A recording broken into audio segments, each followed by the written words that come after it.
So welcome to Press A repeatedly. Justin Thomaso here with Christopher Gold. Hello, everybody. Christopher Gold. I should announce you every episode like that. It's like, it's time for Christopher Gold. And I burst through the door like, hey, everybody. And the studio audience just goes wild. Woo, yeah. Is it a game show or a sitcom? A little column A, a little column B. How would that even work? Ladies and gentlemen, it's time for Christopher Gold. And you just walk into a studio set and the crowd goes nuts. And you just stand there and stare at the camera for 30 minutes. And the credits roll.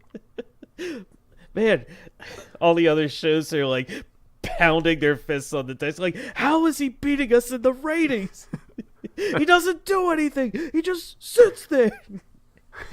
They like try putting up their own like copycat like shows, just have random people staring at the camera, but each and every one flops. They're like, They just can't compete. they just don't have Chris's charisma. Okay, let's see how we can do this. Christopher Gold show would appear at 7 p.m. on ABC right after the evening news. Now, Chris, what are we going to talk about today in today's episode? Man, that was good. That was it was a bit of a stretch, but it was tough. We are talking, Justin, about the news today. Yes, this particular episode is one of those episodes where Justin and I put our heads together, we thought and we brainstormed, and we could not come up with anything. So this is going to be a good old-fashioned news roundup where we look at the gaming landscape and we once again look at some of the biggest news that's hit over the past few weeks and just kind of talk about it. Yeah, it's always a good fail-safe when we can't think of anything. Just kind of recap the past couple of weeks and just cherry pick a few headlines here and there. And that's what we'll be doing a bit later on. Yeah, absolutely. So, before we get into that, we've been playing a lot of games over the past couple weeks, so why don't we just get right into it? Justin, what are you playing? What are you playing? What an excellent introduction to the segment, Chris. Thank you. First try. Yeah, so I have been playing a bunch, of course. Not a lot of things new that we haven't talked about. A lot of stuff that I've been playing is stuff that we have kind of already went through on the show. So, we'll get into that a little later. But the main thing I've been playing this week, the most that I've been playing this week, is Wargroove on the Switch. Oh, nice. Yeah, I saw a lot of buzz about this one as it was coming out. So, yeah, I'm really interested to hear what your thoughts are on this.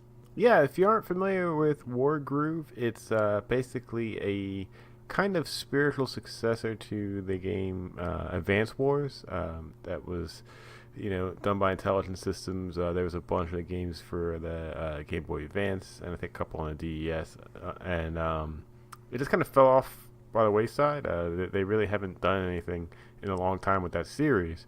So Chucklefish, who is the publisher of a very popular game, Stardew Valley, they published and developed this game, Wargroove.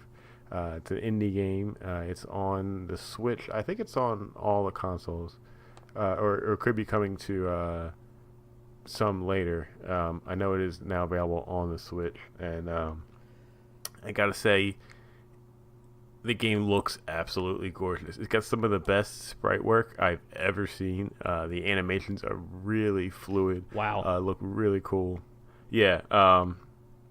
Just watch some videos online just to check it out. The game is just beautiful. It's kind of like a Fire Emblem, style where like you're on a map and you have smaller characters that move in a grid. It's a strategy-based game, and then when you have to fight another enemy unit, it goes to like a zoomed-in like fight scene of the two different enemy troops fighting each other. Right. There's tons of different characters. There's There's regular soldiers, there's pikesmen, there's knights on horseback, there's mages, there's rangers. You can get large weapons like a trebuchet or a giant ballista that shoots like those giant, arrows into the sky. Some teams have monsters called giants that basically come attack your squad. Like, one of the squads is like a plant-based people, and they have a giant walking tree, like an ent almost from like the Lord of the Rings series, that can come after you. The character design is really cool. The three main heroes that you play as, a young queen who just began ruling her land after her father was murdered. Mm-hmm. You play as her main advisor, Eldrick, who is a mage. And you get to play as her dog, Caesar, who is just this like beautiful like dog in full armor that has like his two personal like bodyguards that like fight for him basically. Oh wow! So it's like really clever, yeah. The game is chock full of content. There's a bunch of different modes. There's a really thorough codex that has like full sprite drawings of each of the characters, like in a really high detail. Every character has a lot of backstory and lore that you can read through. Every like main character has their own special moves, and the codex shows you how to use them and the best strategy how to use them in. The music's really great. The overworld maps are really cool. There's just like a ton of stuff to offer in the game. It's only $20, which is crazy. I think it's a steal at that price if you're into any sort of strategy game at all. Nice. Some of the caveats I have are one.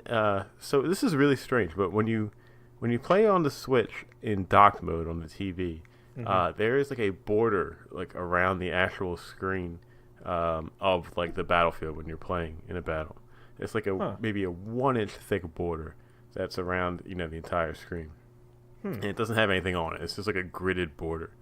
And I thought, okay, maybe there's some option where you can toggle that off and on and make it full screen, and there just doesn't seem to be that anywhere in the options.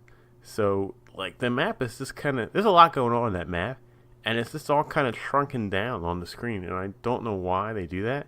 Because when you take it out and when you play it in handheld mode, that border's not there. It's full screen.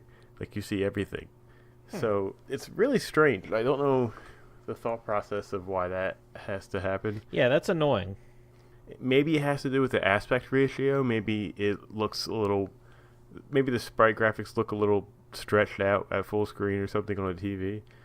But yeah, it's strange. I really thought there'd be some way to change that, but there doesn't seem to be. Ah, that's disappointing. Another problem I have is so every unit type they're effective against certain types and they're vulnerable against certain types too. So yeah, that's a part of like the classic, like you said, it's based off of Advanced Wars, and I mean same basic concept there. So that makes a lot of sense. Yeah, definitely. And it adds to the strategy, and to excel at this game, you really need to be taking advantage of all different strategies in the game. And right now the only way to tell what units they are vulnerable against or effective against is to bring up this menu, and there are these very tiny, like I guess icons of the units that to let you know who's effective against what, but they are so small they just look like little blobs, and I cannot tell what they represent, and it's so annoying because like I'm like, all right, so I'm effective against a brown blob, a cross, some sort of diamond shape, and a flag. I'm like, I don't know what any of those are. So yeah, that's frustrating. Yeah, no, that's absolutely a legitimate concern, because I mean, like, is there like no tutorial or anything that shows you like what each of those symbols mean, or some sort of any indication what they mean at some point. So, I mean, it may be hidden like in different menus for each of the characters, but I shouldn't Yeah. have to go to like every deep in the menus to figure that. I should be able to figure that out on the fly. Um, Especially because battles can take a long time. Right. Now I'm hearing that was a big complaint, and that the team is working on patching that in an upgrade soon. Okay. So I really hope they do. If they can kind of at least give you like a name or something to let you know who's effective against what. Because let me tell you, it's needed because this game is very difficult. Yeah, I can imagine. Yeah, it can get frustrating. I just learning how the game works. It's going to take some time, and you're going to lose a lot of matches. And the problem is that a lot of these matches can be pretty lengthy, like sometimes over an hour long just for one match. Oh God.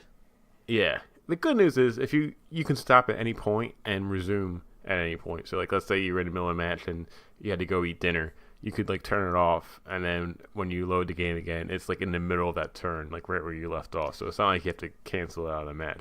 Well, that's good at least.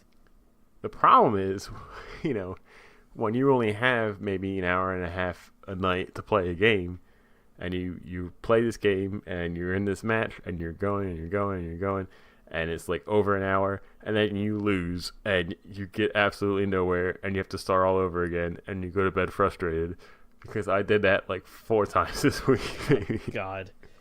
Yeah, that would drive me up a wall. Yeah. But when you excel, when you win, let me tell you, man, that feeling is like pure ecstasy. Uh, Yeah. I did this one match that was taking me forever, and it was this really tiny grid where it was like maybe 6 of my guys against like 7 or 8 of the other team, and I just kept losing and losing, and it was driving me nuts. And I think I texted you guys the one that I was playing where it was like the 3rd or 4th time I tried it, and I just changed my strategy up a little bit where instead of going after the bad guys, I had them come to me, and I had them get as close as they could, and then I was able to kind of go and attack instead of like waiting to get attacked by them. And I had this one turn where I killed like maybe 5 or 6 of their troops in one turn, and I was going nuts. Like I Wow. was like, I couldn't believe it. And then I eventually won that match. And yeah, the highs and lows of emotion that you get while playing this game are crazy, because it's like, okay, I'm so frustrated, I can't beat this level, I'm gonna throw my controller through the TV, and then, all right, I think I'm almost there. Oh, I almost got him. Yes. Oh, yes, I beat it. Oh, I'm the best. Yes. Oh, I can't believe it. I beat that level. Oh, I have to go do a brand new level now, and I have no idea what it's going to be like. And, okay, let me try it out. And, no, I got my ass kicked, and we are back at the bottom again. Yep. There's spare one. Yeah, so it is that seesaw of emotion that can certainly be frustrating. Yep. I have been there with many a game. Many a game. It's funny how you talk about you have that urge to like throw your controller through the screen. We've talked about this before, how you play your Switch primarily docked and I play primarily handheld. Yeah. I constantly am resisting the urge to snap the Switch over my knee. Like I will literally I'll be doing a level and then I'll like hit a point just like that where I get frustrated and I will literally lift the system up in the air, like aiming towards my knee, and then I'll like catch myself and I'll be like, no, this was a very expensive system. I can't do that. It's built the perfect shape to be snapped over a knee. It really is. Like it's the most natural reaction in the world, and I have to suppress it every single time. So yeah, I understand exactly where you're coming from with something like that. That's annoying, but I imagine it would be a little bit easier if you had a better idea of what advantages or disadvantages you had going into each of those battles. Yeah, so it's funny because you start to learn the different strategy types of the game to help you in your battle. Like it's not just it's very deep. It's not just what troops can beat what troops and what troops are weak against what troops. It also has to go with what kind of space you're standing on. Like if you're standing in the middle of a road, you have no defense. If you're standing on the grass, you have a little bit of defense. If you're standing in the trees, you have a lot stronger defense. If you're standing on a mountain, you have like the highest amount of defense. If you're standing in the water, you have -2 to your defense, so you're a lot more vulnerable. So it's the position of your characters is crucial. And it's also interesting because that's how the critical hits for each different unit work. Like, for example, the soldiers, when they are placed next to a commander, directly adjacent to their commander, they can perform a critical hit. When 2 pikemen are placed adjacent to each other, they can perform a critical hit. When 2 battle pups, which are like these dog warriors, when they're flanking an enemy, they can perform a critical hit. So you have to like your unit's placement is just as important as what kind of units are attacking what, and manipulating that strategy and kind of planning every step ahead before you actually pull the trigger on the move is like super addicting. And it's really fun to kind of like just plan out the whole map and think where I'm going to go before I end my turn and before the enemies do their turn. And I'm getting to the point where I'm so good at it I can predict what the enemies are going to do on their turn and see who they're going to go for, and basically what buildings they're going to attack or what units they're going to attack. And it's really cool. Do you ever see like some guys that they're some of your guys that they're targeting, and they're just screwed, and you're just like, oh man, sorry buddy, you're gonna have to toss you into the fire. So most of your troops, it's like when they're at full health, you have like 4 troop, right? Like let's say you have 1 unit of soldiers, so that would be like 4 healthy soldiers that are in like when they go to fight another unit, it would be like 4 versus 4, right? Right. If they get hurt, like when they lose 75% of their health, you have 3 soldiers. When you have 50%, you have 2. When you have 25%, you have like 1 guy left, right? So a lot of times, my soldiers will be getting hit, and they'll have like 10% health left, right? Which is just like 1 unit who's like almost dead. Right. So at that point, I'm like just using them as this like a meat sponge. I'm like placing them in front of other people that I don't want to get hit, so they just take the hit and die. Yeah, it's just like, please, I'm so weak. It's like, I understand. It's gonna be okay. Look, just stand right here, and then everything is gonna be okay. Yeah, and then like a giant, like fully health, like trebuchet comes and just throws a rock at the guy and obliterates. Yep. Yeah. I also just want to say, real quick, thank you for pronouncing the word trebuchet, because that is a word that I have always seen written but have never known how to pronounce. And now I'm pretty sure that's how you say it. It makes sense. It makes sense that that's how you'd say it. So thank you for solving that mystery for me. That's always been something like I've always seen it written down. I'm like, is that like trebuchet or trebuchet? Yeah, I had no idea how to actually pronounce it. Yeah, I'm feeling pretty confident about that. It sounds right, the way you're saying it. What also is cool is there's main story missions, but there's also side story missions, right? Like, so in one story, I'm fighting against these evil plant guys, right? And then at the end of that story, you find out that the plant guys are actually good and they're on your side. And one of the plant generals was evil, and he was trying to turn his plant army against your main army. So in one of the side missions after that, you play as the king of the plant people, going to talk to that rogue soldier from the plant army, and like a fight breaks out between them. So you get to play as the plant people and like use their soldiers and their different characters basically in a battle against this guy. So like you're playing, you get to play as like everyone in this game in the side stories. You get to play as bad guys, you get to play as good guys, you get to play as neutral characters. Like it's just really cool to see the different like units and stuff that you get to play as. All right, nice. Yeah, it sounds really interesting. I like the different strategy elements. I like how the placement of your units factors into how battles can go and everything else. And I gotta look up these screenshots and actually like look at the sprite work because it sounds amazing. And it's interesting because you look at a lot of indie games that have come out over the past couple years. One game that stood out to me is Iconoclasts. That's another game that had just fantastic sprite work. I mean, just gorgeous, gorgeous game.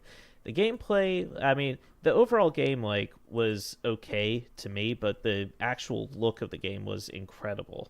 So it's nice to hear that Wargroove is following in that tradition.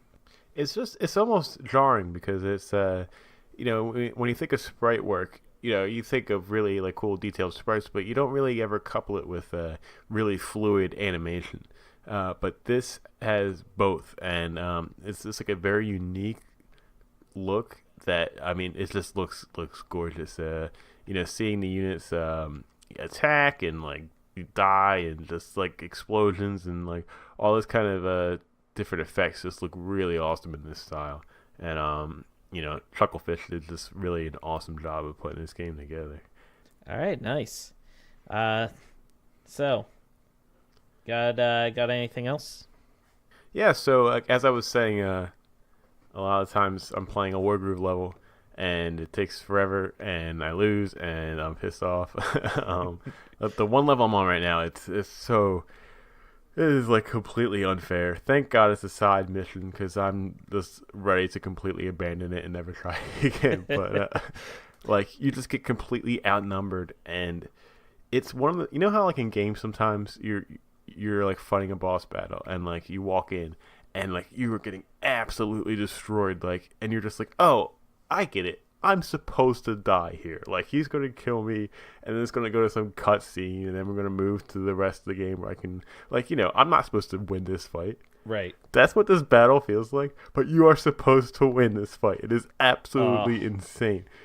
You're you're in this small village, and you are protecting these villagers, and all around you, every turn, like, wave after wave after wave of these, like, evil outlaws just keep coming at you. And you can only spawn 2 new units every turn. They can spawn up to like 5 units every turn. Jesus. And they can spawn these flying units that up to this point, every unit that's in the game that's on like the bad guys team, you have an equivalent to. Like you can spawn the same thing. I cannot spawn any sort of flying unit. So they just keep spawning these flying units, and only only like 2 or 3 kinds of units can actually attack the flying units, and I don't have enough of them to keep up with these flying units that keep coming after me. Right. And it's just it's a nightmare. Oh God. And it's really, I'm about to snap my Switch over my knee as well because I like cannot take it. It's ridiculous. Yeah. Resist those urges. But is this a side mission that you can do anytime? Maybe it's a thing where you have to come back later when you've kind of powered yourself up a little bit more. Yeah, maybe. I'm not 100% sure. I know I can do it at any time, but I don't know if it works like when you come back later you'll be stronger or not, because there's not really like a leveling up system or anything. But I don't know. We'll see. I'm done with that level. Don't keep bashing your head against the brick wall in that one. Yeah. Yep. It's always good to walk away sometimes. Yeah, definitely. But yeah, I've been trying to play some other games. After I get frustrated with Wargroove. Right. I started playing Save Me, Mr. Taco again, which is on my Switch. Right. I talked about that a few episodes ago when it came out. Yeah. But I haven't played it again in a while. It's just the game was a love letter to old school Game Boy games, and it really feels that way. It's actually really impressive the amount of work that went into this game to make it look like it could come out on the Game Boy. With the pixel art, the split pea green graphic style, the music, it's really awesome. It's super silly.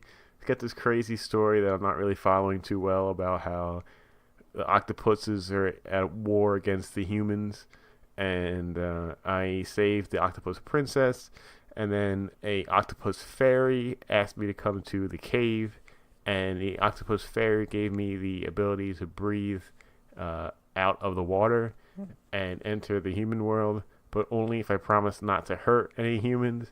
And so that's where I am right now. I'm on the land. Okay, all right. Yeah. So it's a lot, but yeah. I know. You were playing that one a lot a while back. So yeah, it's that's pretty cool. You found a game that like has that replayability and has that appeal going for it. Yeah, it's just a fun little platformer. It's a lot like Kirby. If you guys ever if you're fans of Kirby games, you get to wear different hats. Tell me more about these abilities. Kirby games. You know what I mean. I know what you mean. Yeah. Yeah. So just a fun one to kind of relax to. Been playing a ton more Smash Bros. Obviously.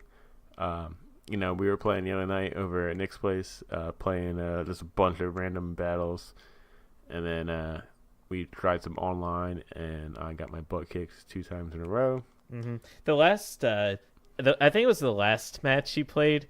That guy got in a real cheap shot at the end there. Oh man! Like he really did. But you put up a good fight. Like it's not like you got your ass handed to you. Yeah, it was a Ganondorf, and his stupid Ganondorf punch is so strong apparently that nothing I can do can break him of it. And I did my Luigi Cyclone move that hit him like 6 times while his punch was charging up, and it did not stop him at all, and he still punched me and killed me. And yeah, I was really not happy with that.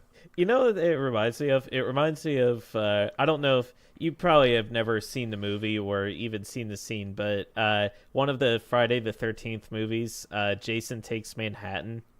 This was back when the franchise had become like just pure campy, stupid, like just ridiculous.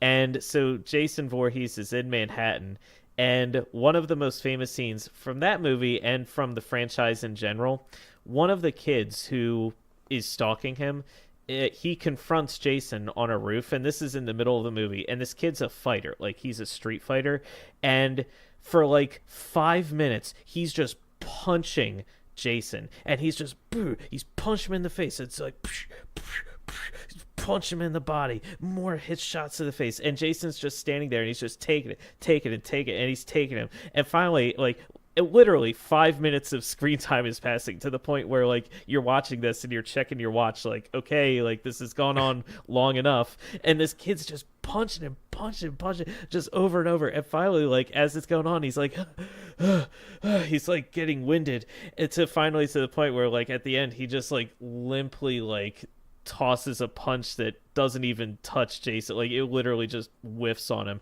and Jason's just like looking at him, and you can tell like Jason doesn't say anything, but he's giving him a look that's like, are you done? Like, is it my turn? And he just rears back and punches this kid in the head, and literally punches his head off, and it goes flying and lands in a dumpster, and the dumpster lid like shuts after the kid's head lands in it. That's what your story reminds me of. That's so terrible. And what's funny too, because that movie came out in like the 80s, so the head popping off just looks super fake. I mean, it couldn't possibly look any more fake. Oh man. Yeah, it's like, yeah. but that was it. Yeah, that pretty much happened to you. Yeah. So yeah, that's Smash. Let's see what else. I also played through the Yoshi's Crafted World demo. Oh, nice. What did you think? I really enjoyed how that game looks and operates. It is just very creative of how the crafted world aspect actually works in that game. You were talking about it last episode, but you go through the level in the demo, and you see like all these like mountains and like train stations and stuff in the background, and they're kind of stitched together with like some tape here and there, and like, okay, that's really cool. But then at the end of the level, you get like a bonus level where you have to rescue those Poochies, and you play the level in reverse, and the camera angle changes, and it goes behind the mountains and the train stations and stuff that you saw in the first level. But what you're seeing now is like the objects that made those mountains and train stations and stuff. Mm-hmm. So you have like, you're seeing like the back of like cereal boxes and like cookie boxes, like with fake nutrition facts and stuff on them. Like toilet paper rolls, like the things that were used to make that crafted background. Mm-hmm. I thought that was awesome. Like that was really, really clever. Yeah, it's a really cool aesthetic. I'm definitely a fan of that. Yeah. I wish it wasn't so like easy. I feel like if I got the game, I would be pretty bored of it gameplay wise. But I think it looks awesome. I love how the egg throw mechanic is pretty much just like Super Mario World 2, like the same sound effects. It's got like the clouds. It's got the little smiley face that gives you the the hints. It's got the little bouncing heart things, that give you more life. I think all that stuff that was in the original Super Mario World 2, like seeing that in like this new 3D awesome style, I think is really cool. But yeah, I really appreciate the look of that game. Yeah, I am with you 100%. Like the game looks great. The demo is super easy, like just like absurdly easy. And what gives me hope though for the game in general is once you complete all the levels and you get all the flowers that are available, because once you leave and you can move on to like the next stage where like that scarecrow is, and he's like, oh, if you go into that level and if you hit 5 cows, I'll give you another flower point.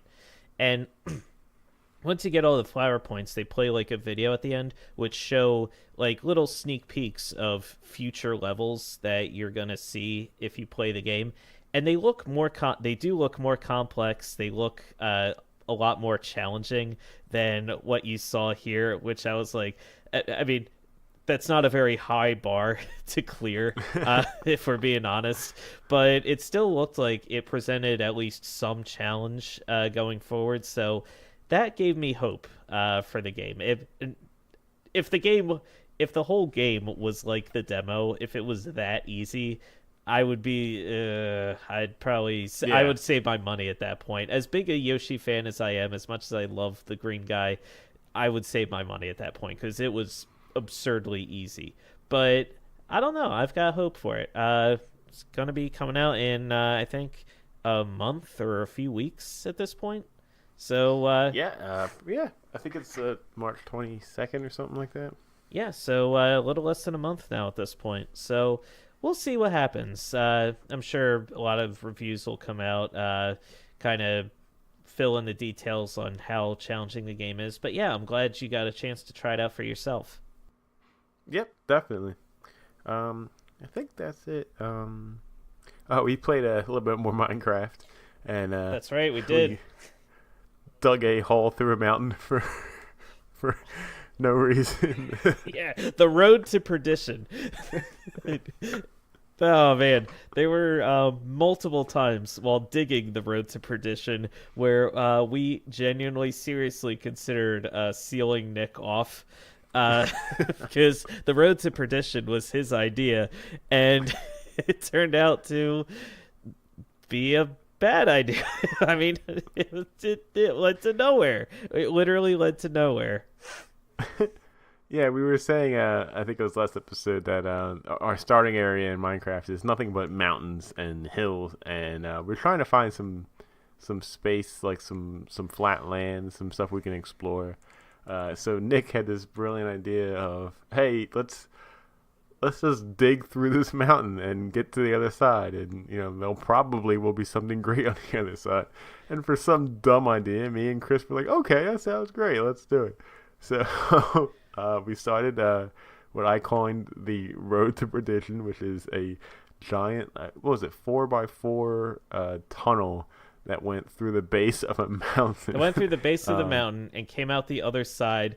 And on the other side of that mountain was a lot of water and more mountains. Yeah. So basically rendering our endeavors completely pointless. But it was more about the laughs we shared along the way. Yeah. Nick and I sailed earlier in the day, and we found flatland. We found trees. We harvested a lot of trees. And then Yeah, you took stuff from the natives. We did, and we gave nothing back. Which really is in the spirit of the game. So I mean, like, we found the land. It's just we didn't have to dig under a goddamn mountain to have to find it. Oh, God. Yep. But, yep, still Minecraft, still fun. All right, awesome. And yeah, that's going to wrap it up for me this week. So, Chris, what about you? What are you playing? All right. So, I was playing a little bit more of Tetris 99 over the past, I guess, like, past week or so. It's one of those games where it's addictive just because of the nature of Tetris itself, and I guess just the competitive aspect of it. And that's what really keeps me coming back to the game. But as for the actual features of the game, like, I've started like falling off of it like more and more. Like, there just really wasn't all that much to keep me going after a while. The game is very bare bones for what it is and what it possibly could be. I described the last time we were on a lot of the technical aspects of the game, like all the lights and all the lines connecting everywhere.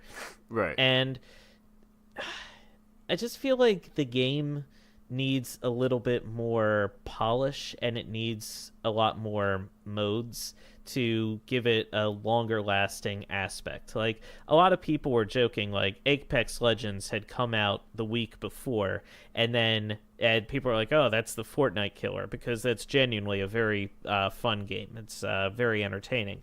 And then Tetris 99 came out the very next week, and people were like, oh, there's the Apex Legends killer. Yeah, that's the new Battle Royale game du jour. And for a while, that was true, but Tetris 99 just doesn't have that longer lasting staying power because it just needs more to it. Like, right now, the only mode that you can play in the game is the competitive Tetris 99 mode. I feel like the game would benefit if there was, say, a practice arena or something like that where you could hop in and you could just have like a solo Tetris mode and play Tetris by yourself and like practice different moves, or have like a training ground where there's different challenges that you could compete, like for instance something called T-spins, where you take the T block and you try to rotate it at the last second into little grooves that you have in the Tetris setup. That's not something I'm very good at, but it's something that a lot of elite players I've noticed are able to do. I don't really have an opportunity to, like, I'm not very good at setting up those opportunities for myself to pull off the move, or let alone actually pulling it off when I do it. So having a little like training area, I guess, a training mode to practice that sort of thing, I feel like would be really nice to have. And also just like some polish when you actually win the game. Like, needless to say, I haven't. I'm not good enough to actually win a game of Tetris 99. Like, that's. I mean, you've got elite players. People who just like play Tetris where the blocks are just like falling from the top, like at breakneck speed, and they're just rotating everything, putting it down there. I can't compete with that. I think the highest I finished, and it was like the game of my life, was 20th. And that's great. Yeah, like I'm no slouch with Tetris. Like I'm pretty good with Tetris, but to get to that top 10, actually win a thing, I can't do that. So I've watched videos of people who have like beaten Tetris 99 and gotten to the end, and what happens is your screen just like your blocks just kind of disappear, and that's it. You get that's it. You see like your the other boards, like everyone's cleared out. You see who you KO'd, and then you get the ranking list as you do whenever you play any game of Tetris 99, and it shows you at the top of the list, and that's it. And I'm like, that's pretty disappointing. I mean, you just literally beat 99 other people to be the champion of this particular group of people, and all the game is like, oh, hey, you won. Good job. I mean, like, have some pizzazz. Make it a big deal. Say, like, hey, you won. Like, you're amazing. Like, just, like, make it a big thing, I was like, oh, like, imagine going through all that. Like, and, yeah, you see, like, videos of people like, yes, like, they're pumped because they actually won at the end. But the game itself isn't celebrating your victory. It's just like, yeah. Oh, you won? Okay, whatever. Like it's like the game itself doesn't care, and it's disappointing. Yeah, I would totally agree with that, and it needs more character, more oomph, more modes. You look at a game like Puyo Puyo Tetris, right? And how popular of a puzzle game and Tetris game that was. If you think of all of the different iterations of Tetris that have been out there, since it first came out, like back in the 80s, Puyo Puyo Tetris came out. I mean, yeah, it had a little bit of extra hype with it because it was pretty close to the launch of the Switch. But if you think of all the different modes that are in there, the multiplayer modes and how well the multiplayer modes work, I mean, we have a blast when we sit around and play Puyo Puyo Tetris. All the different characters you can play, how goofy and zany it is, the crazy music, mm-hmm. There's a lot to that game that, makes it just a great party game and just, an awesome puzzle game and a really fun experience. And yeah, I can totally see that, Tetris 99 is lacking in all that stuff. It's just giving you the one mode, to play the game that way. So it could definitely benefit, like you said, from some more content. Maybe it's coming down the line, and that'd be really nice to give the game some pizzazz, later, a little bit from now. But we'll just have to wait and see at that point. Yeah, I would certainly hope so. But like you said, we'll have to see. Last week, I actually got a very rare snow day. Justin, this like never happens for me. So I actually was able to take advantage of the day and play a game that had been on my radar, but I had never really had a chance to pick up and play before, and that is the game Gris. That's right. I saw that. I was like looking at my friends on Switch, and I saw that you were playing it, and I was like, oh, man, I've been really wanting to play that. That's great. I can't wait to hear him talk about it on the next pod. And here we are. So, go ahead. All right. Man, you're really hyped for this. And here we are. It's finally happening. It's going to talk about Gris. So, Gris. Gris, I don't know, like, if you've had been following the game, it's published by Devolver Digital. So they were doing a lot of advertising for this game, really pushing it, putting it out there. if you saw any of the animation or the artwork for this game, I can't imagine anyone not being blown away by the way this game looks. It is immaculately animated. The art design is really beautiful. Like, the game has this hand drawn look, and I don't mean like hand drawn like you would imagine an elementary school or hand drawing. No, this is like professionally illustrated, and it's got this color scheme that it looks really heavily watercolor influenced, and just the way the game looks, I mean, it really looks like you are playing, like you're playing a living, breathing illustration, and it's just like I can't sing the praises of the art design enough for this game. It just looks absolutely incredible. In terms of the actual gameplay, the gameplay is a little dull, I want to say, especially to start off. The way the game starts off, everything, the whole game is wordless. The story is, you're this girl, and you start off, you're in this very tall statue of this woman who has her hands out, almost like she's receiving a prayer, almost. And this girl, this small girl, she's wearing a black dress, and she's kneeling in the middle of those hands, and she's singing to the statue.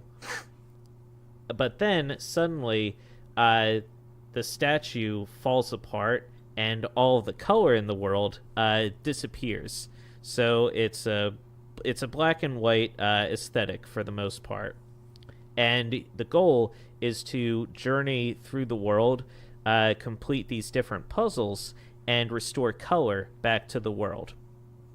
And, there's only like 4 colors that you need to ultimately find. It's a very short game. I beat the game. So it's not very long. Like, you can beat it in just a few hours. And the game is not necessarily challenging in the sense, like, there are no enemies, and I don't even think that there's a way that you can actually die in the game. It's just really a matter of kind of figuring out the terrain and how to get from point A to point B. So it's kind of like a puzzle platformer, almost. The game starts out where all you can really do is move left or right. You can jump, and that's really it. There's also a move where it looks like the girl is about to sing, but she's lost her voice. So, it just kind of like dies in her throat. It's similar to how in Luigi's Mansion you could hit. I knew you were gonna say you that. could hit the Mario button, and you'd be like, Mario, and Mario? Mario. Yeah, Mario. Yeah, it's kind of like that, where you see something happening, but ultimately nothing happens.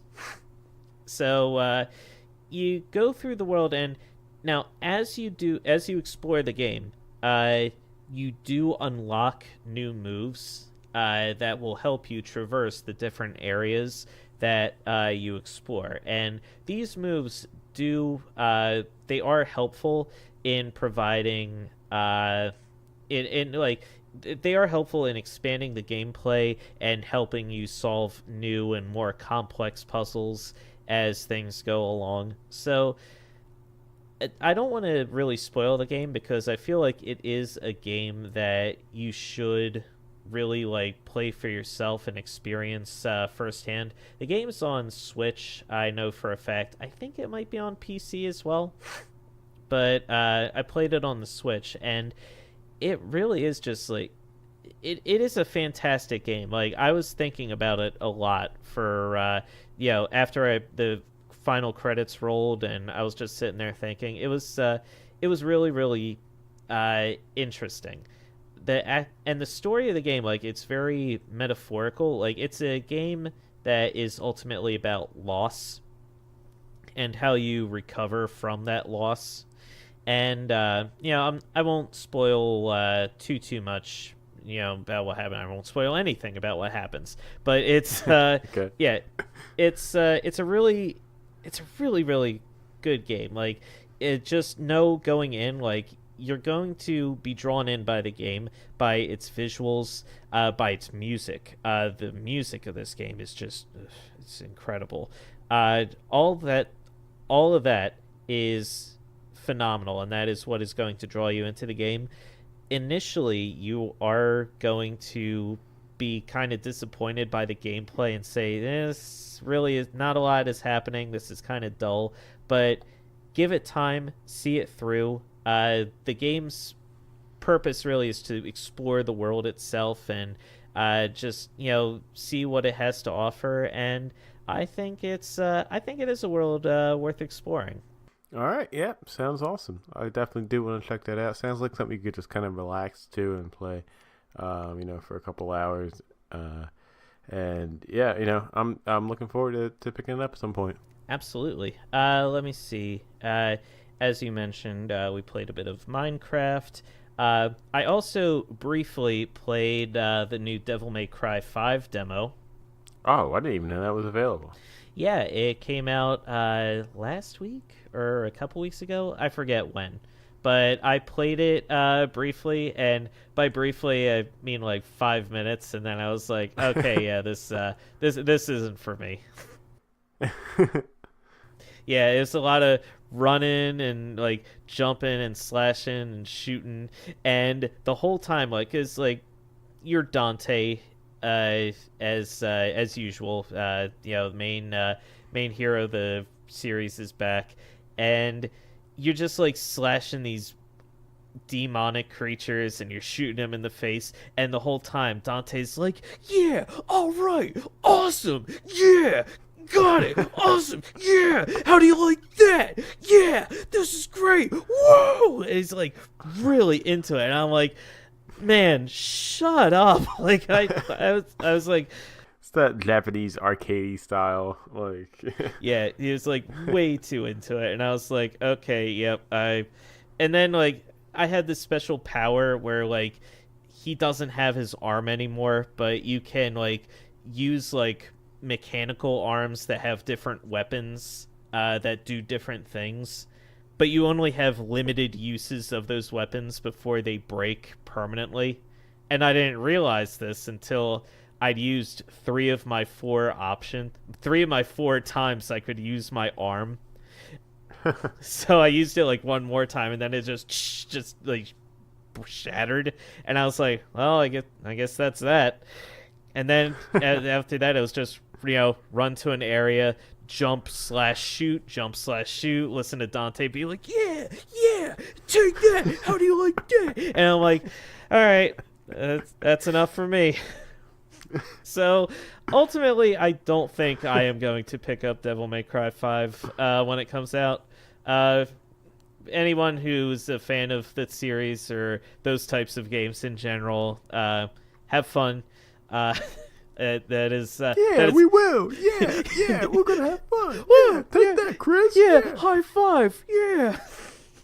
Chris sucks. Yeah. Please leave my apartment. So yeah, that was a Devil May Cry 5 demo. And as you mentioned, like, we played Super Smash Brothers Ultimate the other day. I also got a copy of Super Smash Brothers Ultimate. So thank you, angels. Yes, I finally got my copy of Super Smash Brothers Ultimate. Okay, so have you started the Spirit mode yet? I have exclusively played Spirit mode so far. I've made pretty decent progress. it's funny because like I was playing through a lot of the different stages and get it to the different challenges and all that, and there's a lot of those areas that are like locked off where it's like, oh, if you had this spirit you might be able to get through, or if you had that spirit, and I look through all my spirits and none of them apply. And I'm like, oh, like, oh, you need someone who can cross a lake. And I don't know anyone who can cross a lake. So I'm like, oh, I guess I can't come here yet. So I'm just progressing through everything and I'm hitting the different areas. And some of these challenges were just kicking my ass. And I was like, okay, like some of them are just like, yeah, they're like super easy, oh, beat the hell out of this guy. And I'm like, okay, dead. And beat the hell out of that guy. Okay, dead. And then the next one is like, oh, beat the hell out of this guy who also has assist trophies who are going to like work for him, and also his power increases as the fight goes on, and also he will slowly heal as the fight goes on. And I'm like, okay. And I drop into the match and everyone just like gangs up on me and just and I just die immediately. It's funny, like it's similar to you were talking about, like you have those like different fights where you think I'm supposed to lose. and I'm like I'm like playing this, I'm like, am I supposed to lose this? Because like this is, it's absurd how hard some of those challenges are. And I'm like, this is actually bullshit. Like this is literally unfair. Like I was like, no one is this good. I don't think the developers themselves are good enough to beat these stages. Like, what were they thinking? And then like it was actually just a couple hours ago where I finally noticed as I approached the different like little the little spirits that are scattered across the world.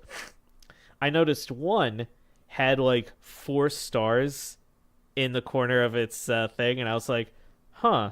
And then I went to another one and I noticed it had like 1 star in its thing, and I was like, oh, I see.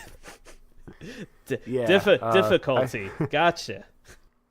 I feel like the spirit mode doesn't really do a great job of explaining how some of the spirit like processes work, and how there is a strength score that different spirits can give you, and that can be altered by what spirits you equip. And also, there are a lot of matches early on that you're supposed to come back to later when you have the correct spirit that can cancel out that buff that's in that match. Like, for example, if you're fighting the one guy who has an assist trophy that keeps kicking your ass, later on you can find a spirit that cancels out assist trophies. So you go back to that fight, equip that spirit, that guy can't use the assist trophy, and then you can fight him like in a much more manageable scenario. Right. So yeah, you kind of have to. We're used to like, oh, we're following this path. This is hard. I just got to keep trying it. And that's not really how this works. Like, you're supposed to follow a path, like hit a hard one, and then go another direction, and then like keep going, and then like you'll find something that will help you come back and beat that hard one. So it's very like a non-linear path. They kind of want you to go through the world. Yeah, I kind of picked up on that a little bit. I've also noticed like the spirits that I've picked up kind of leave like little breadcrumbs for what I'm going to be facing at some point down the line. Like, I just unlocked this one spirit from Metal Gear Solid. It was Roy Campbell, and his spirit is like, oh, this will resist whenever you're in a stage and the left and right controls are reversed on you. And I was like, oh, like I hadn't run into a fight like that yet, and I was like, that's going to be useful at some point in the future. I've run into the ones where it's like, oh, I've had the sticky floor immunity, the lava floor immunity. Yep. So I've run into several like that where they have those conditions where your spirits will cancel those out. So that's it's something I'm a little familiar with. But yeah, there are some of those fights where I felt like I was just beating my head up against the wall, and I'm like, what more do I have to do to even stand a chance here? A question for you, since you beat the Spirit world, right? You beat that mode, or not yet? not yet? No, I'm like maybe 20 hours in it, but Okay. I was working when Bush was playing his mode, and we were kind of taking turns doing that for a little bit. So like I kind of saw him go through and beat it on his end. Okay. Do you know if the fighters, as you meet them in the world, are they like the same fighters in each mode, or is it kind of randomized from game to game? Oh, I'm pretty sure it's the same like layout of where they are on the map and like where you get everybody. Okay, because I mean, right now I've got Mario and Donkey Kong and Pac-Man. Yep. Okay, I didn't know if that was just completely randomized or if that was just like a set thing. Okay, so I can expect like the same fighters to be unlocked as I go through. All right. Right, but you're gonna hit some branching paths soon where you can pick like to go north, south, or west or east, and then like whatever you pick will lead you to different fighters as well. Like you might have picked west where I went east or something. You know what I mean? But eventually, at the end, you'll kind of hit everything. Right. So it's all circuitous. It's all going around and around. But I kind of see like that's how the game is leading me along. So I just have to get through it. But yeah, it's a lot of fun so far. I still have to like get into the actual competitive matches and be my precious boy Yoshi represent. I'm very happy to hear that he's considered a higher tier character in this one. See, to me, he's always been a high tier character, Justin. You've always been really good with him. Your egg throws they impress me every time you do. They're that is a skill that is you got to practice that one. You don't just inherently have that skill. You got to hone that one. And I've honed that over years and years and years of playing as Yoshi. You sure have. Yes. So that mostly does it for me. Mostly being the benefactor here because, Chris, it is time for the Indie Arcade. Indie Arcade. If you remember last episode, I assigned Chris the game Dinner Date to play. And Chris, I am so curious how your date night went. Oh boy. Okay, so Dinner Date. I want to apologize in advance because I did not adhere to the Laney rule with this game. But in my defense, on a technicality, I did not adhere to this game because I beat the game in 20 minutes. I think that is fair. This is an exceptionally short game, which is really its saving grace. This game sucks. It is boring as hell. Like, oh my god. And also, like, forget boring. I think this game might just be the most pretentious game I've ever played in my entire life. This is a game that really, really thinks it has something to say, and it was like if this game was at a cocktail party, it would like burst in and be like, "Hello world, here I am," and everyone would be like, "Oh god, it's Dinner Date again." Well, do tell.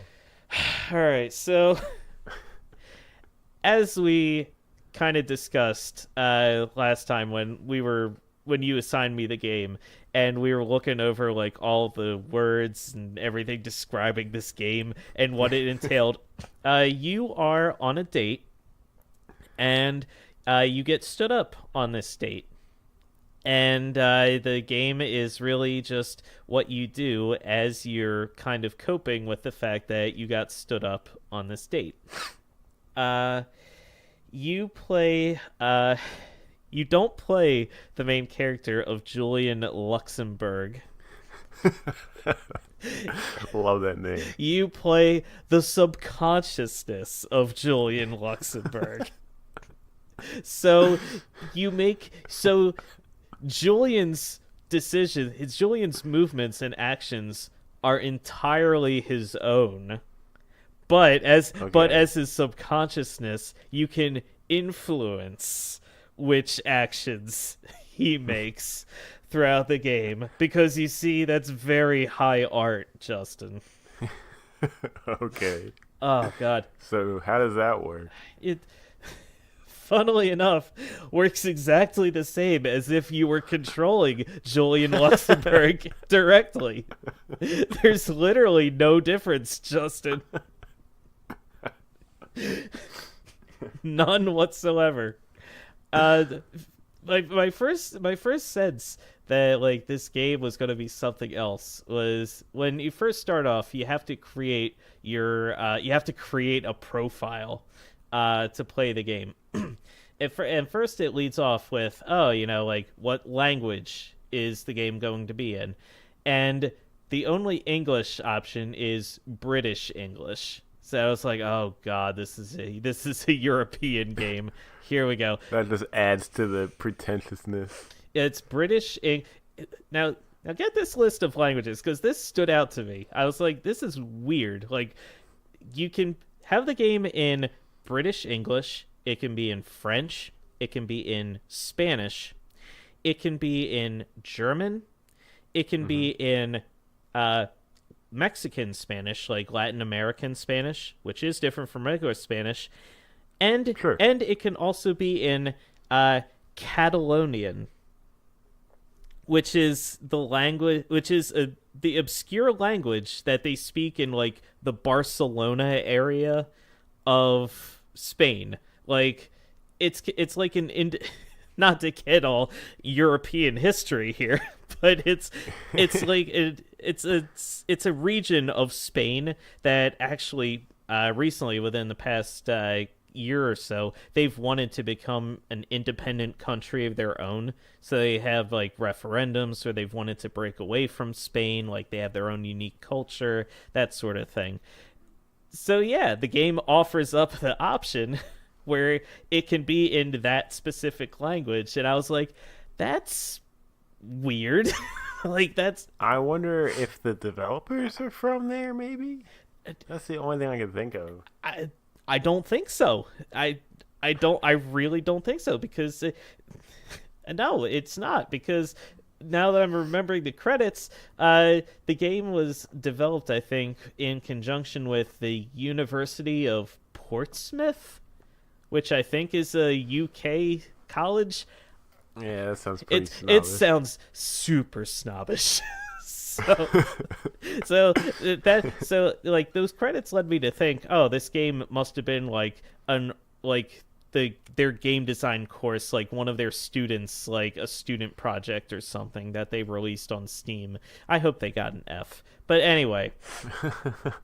So, remember, Justin, how we joked as we were talking? Like, we thought, like, oh, the game was just you sitting there tapping your fingers and wondering, oh, where is she? And we joked, oh, maybe this guy's going to think, like, oh, like, why would she stood me up like this?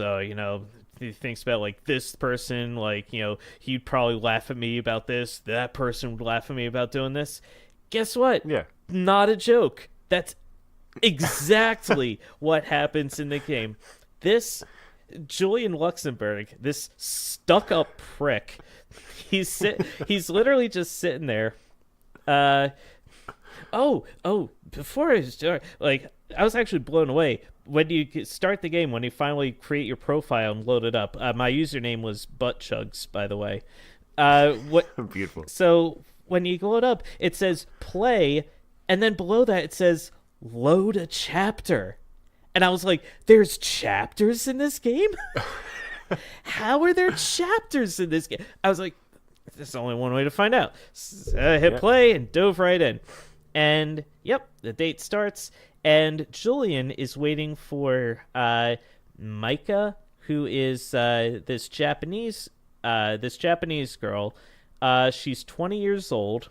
And I know all of this because Julian keeps referencing her and her ethnicity and her age over and over again as he's waiting for her to show up for this date. He's like, oh, and of course he's speaking in the snobbiest British accent possible. He's like, oh, and he's thinking to himself. He's like, oh, where is Micah? She should have been here by now. Oh, like I can't believe she stood me up on this date. No. Don't think like that. Don't think like that. You know, she's different from all the rest. She's different from all the rest, Julian. Yeah, you can't just keep beating yourself up and just expecting the worst all the time. I suppose that is what you're good at, expecting the worst, isn't it, Julian? Just like everyone else in the office. I bet Randall, yeah, he expects the worst from you, but you can show him. Where is Micah? Like, oh, and I'm just sitting there. I'm like, oh. Like, maybe people would stop setting him up if he stopped thinking out loud all the time. and like, here's the thing: I'm his subconsciousness, so I can't imagine, like, I don't think he's saying all this out loud. I think I'm just hearing his... No, he's probably, like, thinking it, yeah. Yeah, he's thinking these thoughts. And in the meantime, as his subconsciousness, these, the game is completely controlled on the keyboard. So you hit, like, Q to look on his left hand, and you hit R to look at his right hand. You hit W to look at the candlelight dinner that he's got. Like, he said, this motherfucker set up a candlelit dinner in his, like, piece of shit apartment. Like, literally, it looks like his apartment doesn't look out of place in, like, some crummy New York neighborhood. And he's got, like, this beautiful dinner set up with, like, sliced bread and, like, the candle lit. Like, it's super romantic. Oh, wait, so he's not at a restaurant? He's at his own place? He's in his place. He's in his kitchen, which also doubles as his dining room, and it's no wider than, like, my hallway going to my door. That's somewhat worse of getting stood up, you know, at least at a restaurant. Like, I don't know, you get to leave, but if you're already home and she never comes, like, you can't go home and relax because you're already home. Yeah, but this game was nothing. This game was nothing, Justin. There was no substance to it. Like, this game so badly wanted to be something, but it just wasn't. And, like, as you progress through the game, like, you kind of look at the clock, and then after some time, this is where Julian's subconscious, like, you actually have to listen to the bullshit he's talking about. Eventually, he'll be like, maybe I just need a drink. Maybe I just need some wine will clear my head. That ought to do the trick. So then you, like, press the buttons, like, because you've got some red wine there. He'll pour a glass for himself, and then he'll take a drink, and that will end the chapter. And then the next chapter, you've got the bread all laid out there. You've got bread and some dipping sauce, and it's literally just the same thing where Julian is like, he's like questioning, why does this keep happening to me? He's like, dips the bread, shoves it in his mouth. Just like, no one will ever go out with me. Maybe you're just going to die alone. Shoves more, grabs another slice. He, like, wipes the crumbs off on the plate, grabs another slice of bread, dip. Yeah. So did he just cut the bread and, like, serve himself, I guess? Pretty much. Like, and then, like, again, like, after a while, he's just like, oh, yeah, I need some more wine, this. So he pours himself another glass of wine, downs that, and that ends the bread chapter. And now, Justin, we're in the... I kind of like And now, Justin, we're in the soup chapter.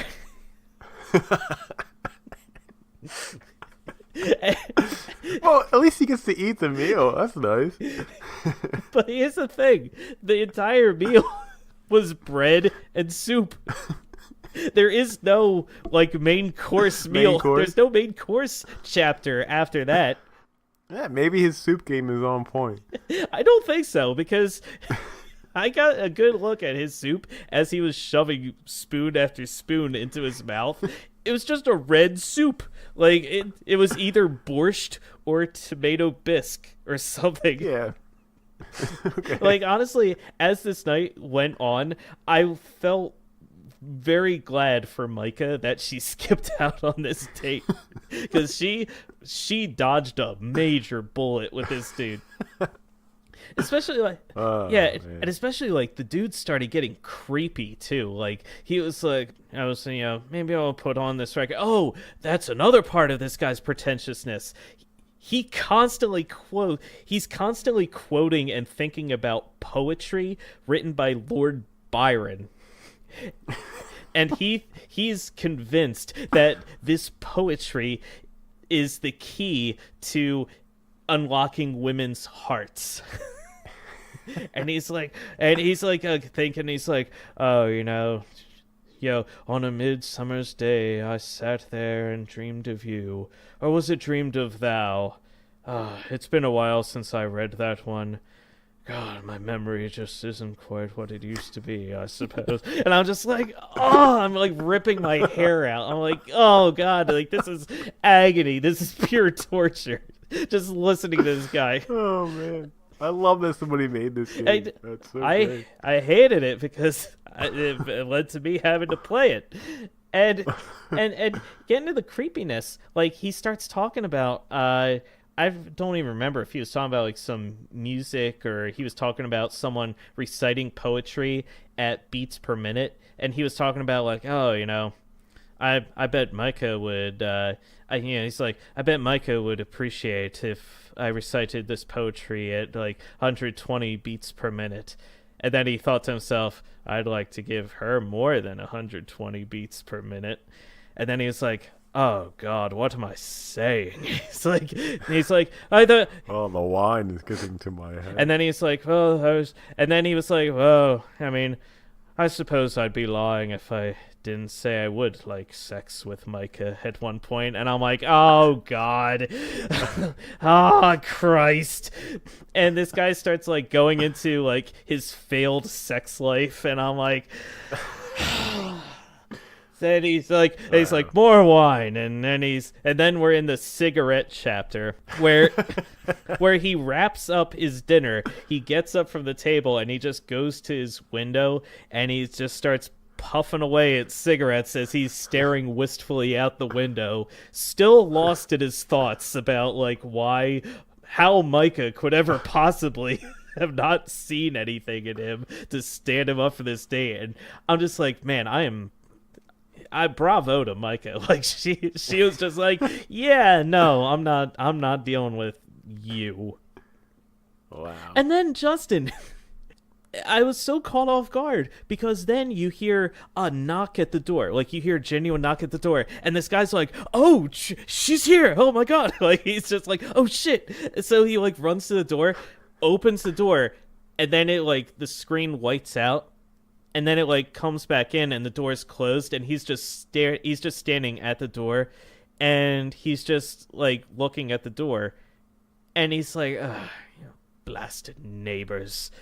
Then he grabs his jacket and he opens the door to leave, and then I guess your subconsciousness, leaves as he leaves the apartment. And then your subconsciousness is just kind of like on the floor, and then it just trails along back into the kitchen, and then it turns around and the camera like goes up to the table, and it looks at the clock, and the clock is just like tick, tick, tick, tick as it ticks, and then the screen fades to black, and then credits. And I was just like, oh my God. And the credits weren't even just like, oh, this is dinner date directed by this, created by this. It was like, you have just played Dinner Date. This game was directed by such and such. The music and sounds that you heard for this game were composed by so and so. The visual effects were composited by such and such. Many special thanks to this person and that person. And I'm like, oh God. I hated Dinner Date. This game was so far up its own ass. I didn't think it would be like so art housey. It was. Here's the thing, like it tried to be art housey, but it was just so fucking stupid. Like it just fell completely flat on. Like it wanted to be art housey, but it just wasn't. The game just sucks. It's a shitty game. Don't waste your time. Oh God, no, fuck Dinner Date. This game sucks.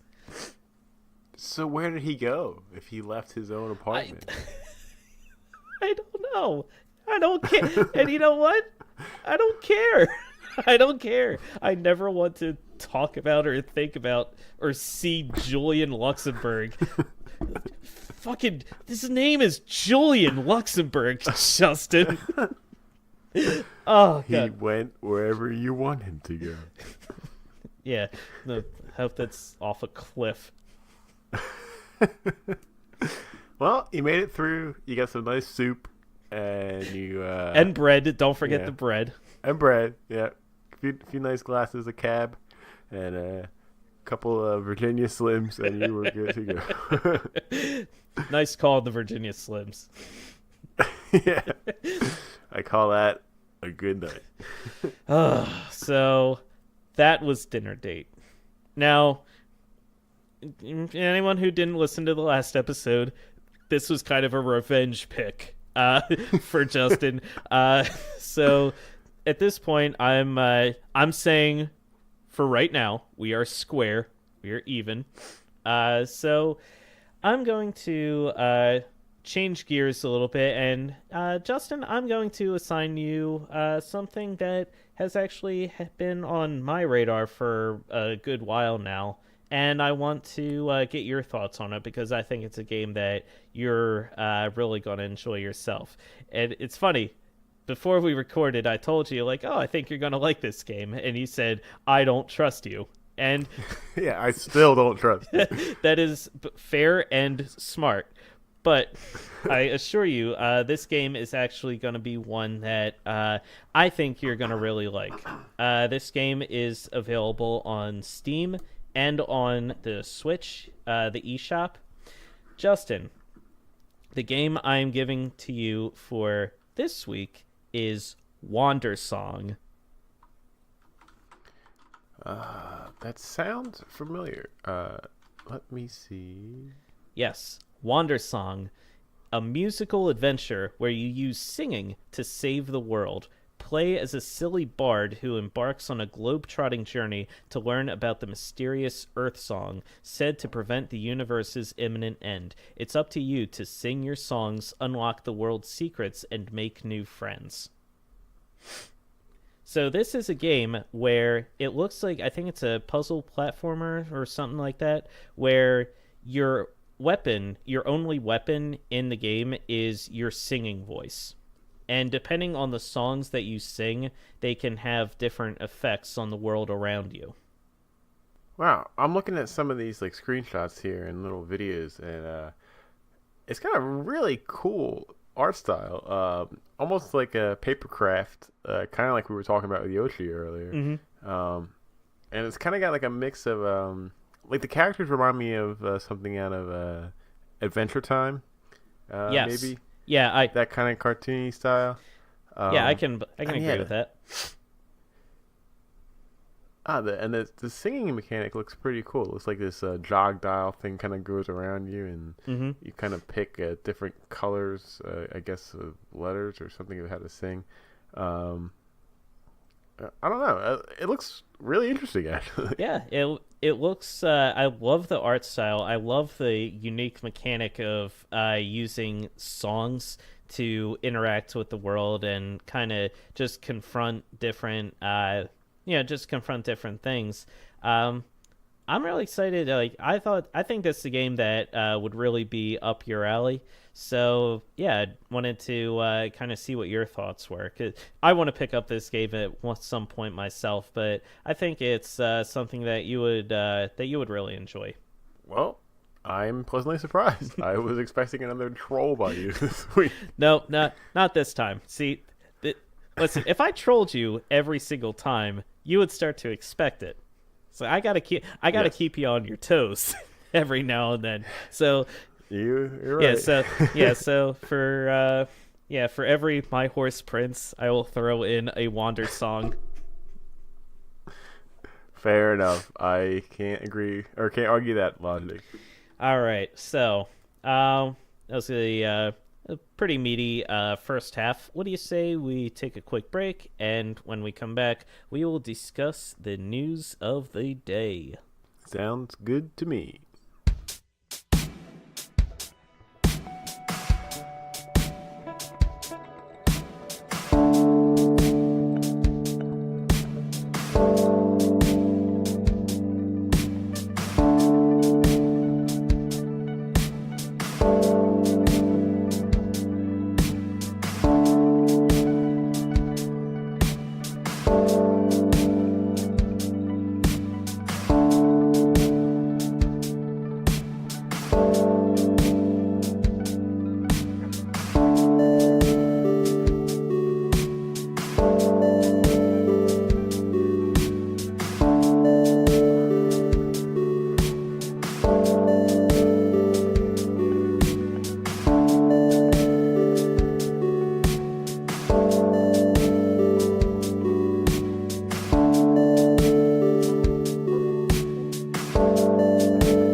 Back to Press A repeatedly.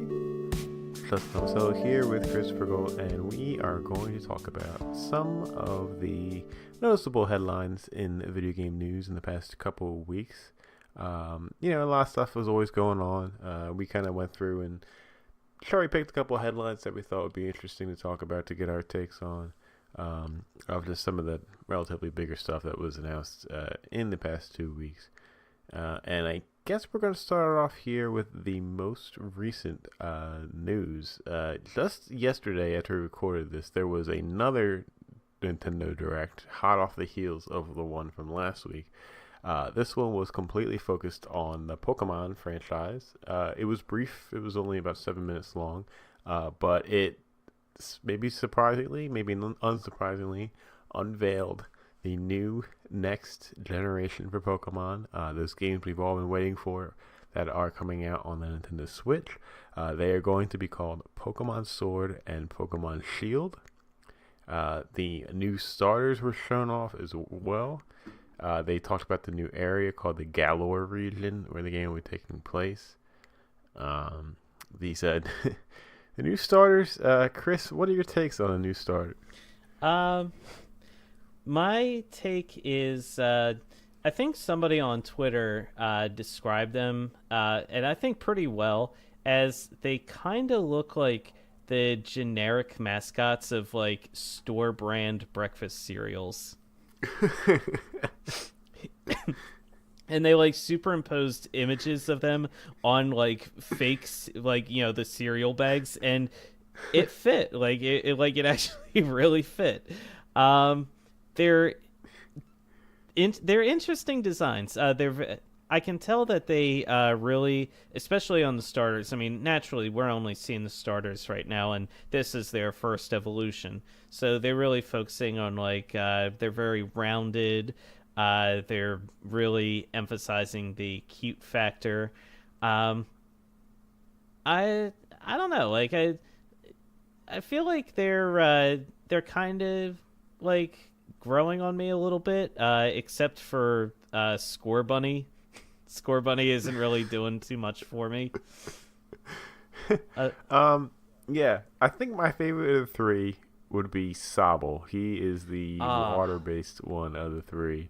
And I just like his pose here in this picture. He's like sitting down. He's got his hands like cradling the egg that you would do like when you're meditating.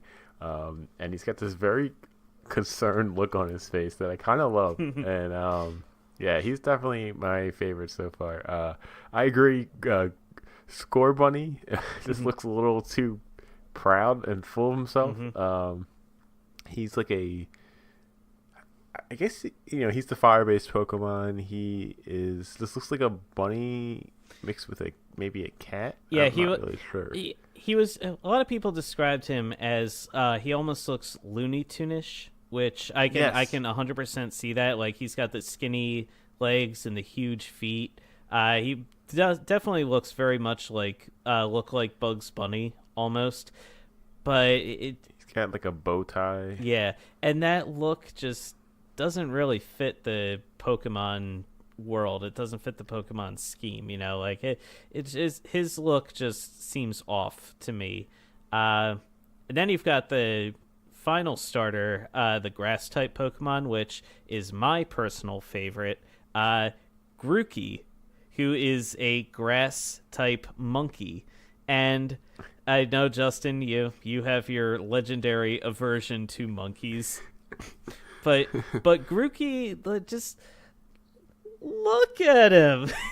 Look at him. He's so cute. He's got the big eyes, and he's got the like puffy mouth. He's got like a weird beak thing, and it looks like he's wearing gloves, like he's ready to wash some dishes.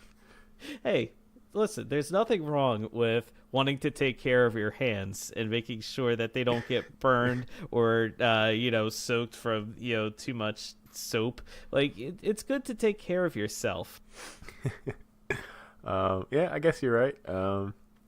What do you think of the new 3D rendered style? We've never seen really the Pokemon look this in depth before, and I gotta say, I'm kind of really digging it. It's definitely different, but I don't know, looks pretty cool. Yeah, I'm really digging it too. Like I love how detailed the world looks. It just looks more alive. It looks more full.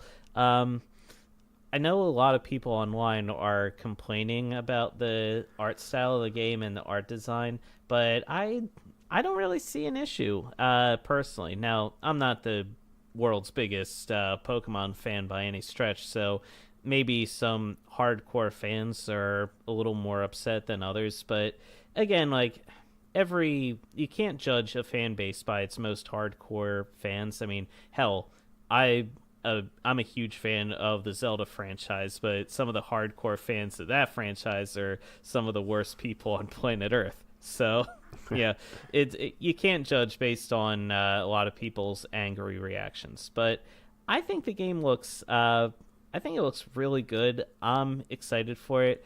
I kind of like I'm interested to see how the naming scheme kind of comes into play, like what legendaries there will eventually be to find in the game. Where the sword and shield kind of ties in. Like, is this going to be more combat focused, or I don't know what's going to be going on. Yeah. Interesting. It seems that there's going to be random battles. We're not going to see the Pokemon in the wild. I think that's cool. I don't have a problem with that. I think I like that more because I like being surprised about what Pokemon I'm going to encounter. Just by going into the battle. I wonder if that's why they did it that way. If there's a different reason. If they're trying to keep it more, more like the original Pokemon games for the fans. I don't know. What are your thoughts there? I'm just not a fan of the random battle system. Like, I feel like that's just kind of it's a product of a bygone time. Like, it's annoying to have to like wander around the world or wander through grass or something. And it's not just Pokemon, it's any old school RPG that it still uses this system where you wander around and then all of a sudden, and then you're sucked out of the world out of nowhere and you're thrust into a battle just out of the blue. Now, I get that that's just that's part of the old system where, hey, you have to fight the battles to eventually get good. But, what if... Yeah, I like the newer design philosophy where you kind of give the player more of a choice and more of an option in what it is they want to do at some point when they're playing the game. And to just force the player to go into a battle like that, I'm just not a fan of that. Like, I want them to be able to choose, like, okay, there's that Pokemon over there. I already have a bunch of those, because especially in Pokemon, like, you catch several types. You catch a certain type of Pokemon, and then you're thrust into a random battle where you're seeing the same type of Pokemon over and over and over again. It's like, oh, come on, like, that's not fun. That's, you want to try to avoid those, those battles when you can. So, I'm gonna have to disagree. I'm not really a big fan of the fact that they're going to be utilizing random battles. We'll see how it's implemented, but that's not a fan. Yeah, no, I appreciate that. So one of my problems here with Pokemon games, and I know Pokemon fans might attack me for this, but every iteration seems to be the same formula. Maybe just with an updated graphic style or a few new Pokemon here and there. They never really did anything outside the box for the main core games. They got their plenty of spin-offs and stuff, but the main core Pokemon experiences are all just generally the same kind of idea. And that's definitely deterred me from picking up the Pokemon games. I had the original Pokemon Blue and I loved it. I had Pokemon Silver, but I think I didn't really play it too much because it kind of felt, repetitive of Blue. And then I fell off the series for a while. I got back into it with X, which I did like, but again, it was like ultimately the same thing. I feel like this is going to happen again with this new one. And maybe that's what people are looking for, that's what they want. But I kind of wish they would take this formula and just be a little bit more adventurous with it. No, I can agree with that. And over the years, the team at Game Freak, they've definitely played with the formula a lot. Like, I'm the same boat as you. My first Pokemon was Red. I think I even eventually got Blue at some point. If I remember, it was a long, long time ago. And I never got the second generation games like Gold or Silver. I never picked those up. I just kind of like fell off the series from there. And then my next game in the franchise was Y. So we actually had opposite copies of the same generation there. And it was just very interesting to me. Like you mentioned, like there were so many differences and so many changes in the game from the original, but it also felt very similar to that original. Like you had a lot of the same basic setup, the same core systems in place. There were certainly differences, absolutely, but it just felt a lot of the same. And I don't know, I feel like the main crux of the series, why people keep coming back over and over again, is for the new Pokemon. Like, they want to see the new designs. They want to catch them all. They want to see what Pokemon are introduced in the next generation. So Game Freak probably focuses more of their time and effort in just thinking up a lot of these sometimes interesting but mostly stupid new Pokemon to fill in the generation, and then actually changing up the gameplay formula doesn't really take too much precedence. Now, again, I'm not a huge Pokemon fan. You're not a big Pokemon fan, so this is all just speculative on my part. That's just kind of what I'm thinking fans are wanting and what Game Freak is doing behind the scenes. So I may be completely talking out my ass here, but I feel like the assumptions that I'm making are pretty safe assumptions. Yeah, no, I think you make valid points there, and you're sharing a lot of the same sentiment I do towards the series, and I think the game is still going to sell great. I even think that people that saw the trailer, reaction seems to be split right now. Like people are loving it, or people have something to complain about. I think at the end of the day, everyone's going to pick this up.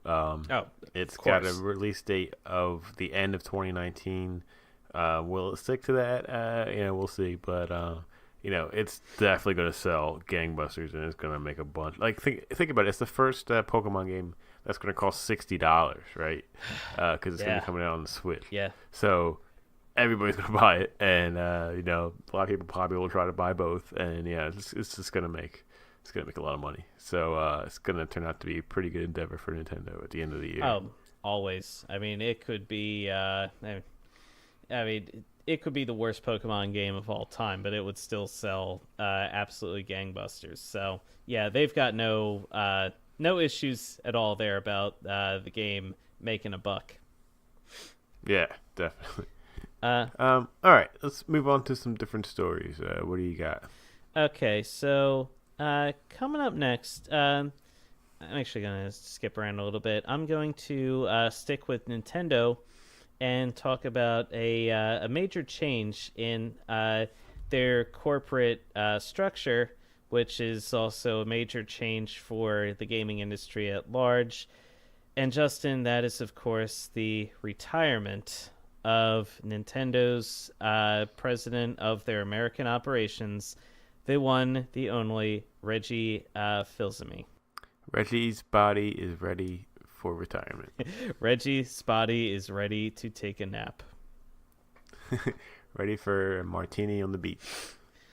Yeah. Man, what a career. What a career. The guy has been at it for 15 years, Justin. That is a very long time for somebody to be a corporate president of any entity. Usually someone's around for maybe like 5 or 6 years or something like that, and then if they're successful enough, they'll move on to something else. And okay, I was a success here, now I'm going to be a success over there, surely, and they'll jump ship to a different company.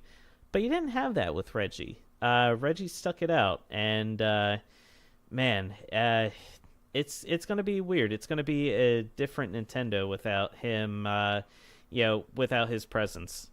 Yeah, I think what's unique about Reggie is you don't never normally see someone so high up on the corporate tier ladder that fans love, like that would absolutely do anything for. He was a fan favorite.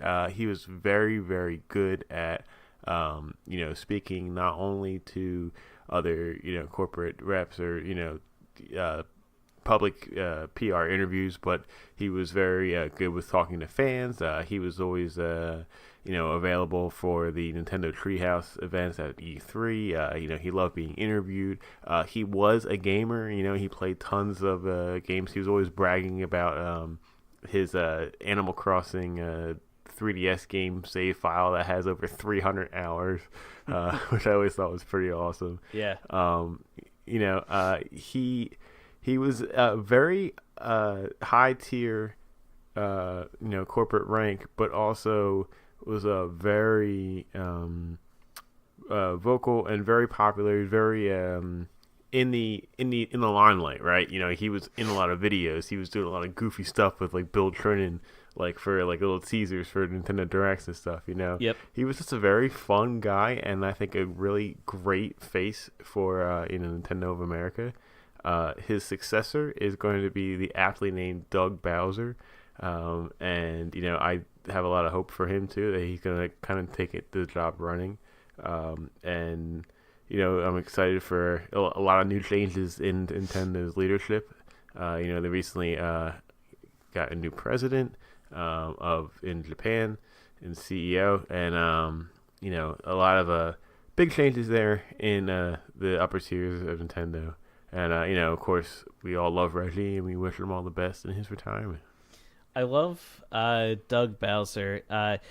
It's funny because after the change was made and Doug was announced as his replacement, everybody made this exact same joke. Oh, Bowser is in charge of Nintendo. Oh boy, and you can imagine if you were Doug Bowser, those jokes would get very old very quickly. But all credit to him. He's taking it in stride. It looks like he's actually embracing those jokes himself. Like you would have to, yeah, especially with these fans, yeah. Mm-hmm. And I also love this picture where he's like he's introducing himself, and he's holding up this sign, that's like, thank you for the warm welcome. And he's got like a really pleasant smile on his face. And in the background, he's got like some stuffed toys, like he's got some Goombas and he's got Bowser Jr., but he also has Mario and Luigi stuffed toys on his back shelf, and he's got them tied up together with a GameCube controller. I didn't see that. He's got them like tied up and held hostage right over his shoulder, and it's just funny because he's got like the nicest smile like in the front, like thanks for the welcome, and there's the two heroes tied up right behind him. Oh yeah, I see that. Yeah, that's great. So yeah, he's leaning all the way into the joke, which is very refreshing. And I mean, you have to be if you're going to be so high up in a video game company, especially one as high profile as Nintendo. Yeah, absolutely. So yeah, all the best to Reggie. Thanks for all the memes and all the good times, and good luck out there. Yeah. All right. Okay, moving on. Just recently saw this article today, but it looks like the company Gearbox is holding a big reveal at PAX East for something new. It's not confirmed, but everyone is pretty sure it's going to be Borderlands 3, and that would be a pretty big announcement if that were to happen. Yeah, that would be huge. I mean, now is this just speculation at this point? Yeah, it hasn't been confirmed. They're basically saying that at PAX, they're going to have a bunch of never-before-seen reveals, and I think it was last year, one of the producers of Borderlands was asked, like, what are you guys working on? And he basically said something along the lines of, we are working on the game that you think we're working on, which is basically, we're working on Borderlands 3. Right. It's been highly anticipated. The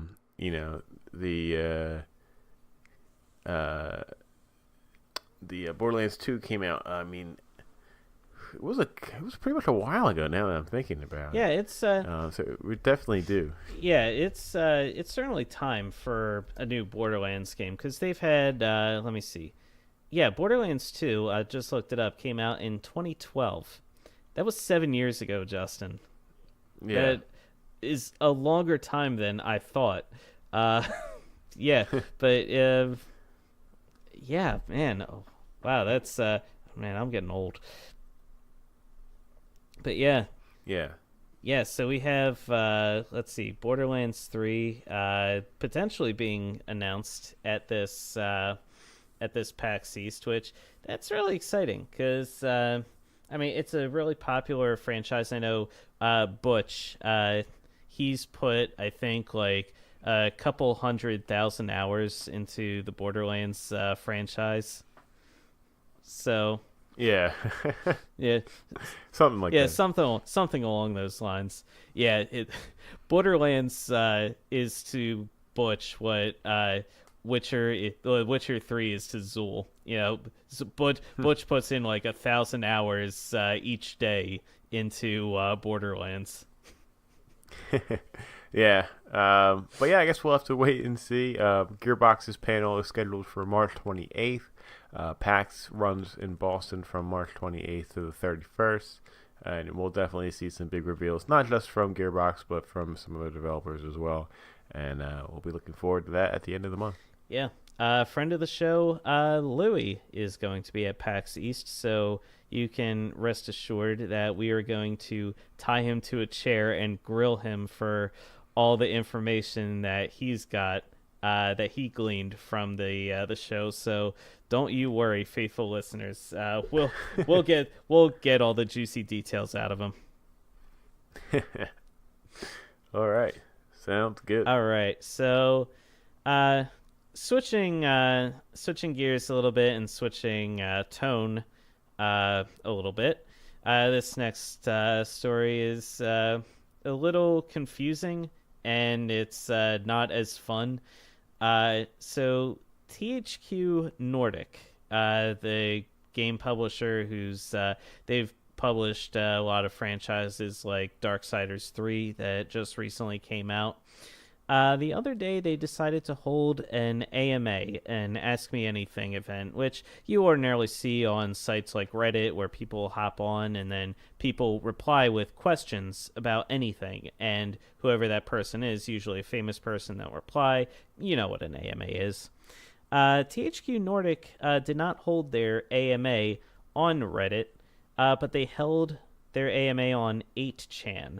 Now, 8chan is similar to the notoriously awful site 4chan, where 4chan is considered just like one of the worst places on the internet, where a lot of just frankly terrible people gather and discuss things and plot all sorts of like oh, you know, they like to troll people just for the sake of it. It's truly a horrible place.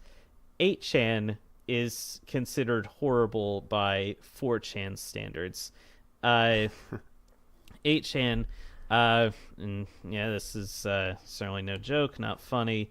They are rather notorious for hosting a lot of obscene imagery, including kind of being like a nesting ground for child pornography. A lot of alt-right imagery and sort of just really extremist ideology is bred on 8chan, and it's just an awful place. Like, it's so bad to the point where Google has blacklisted the site. Like, you cannot Google the site to access it.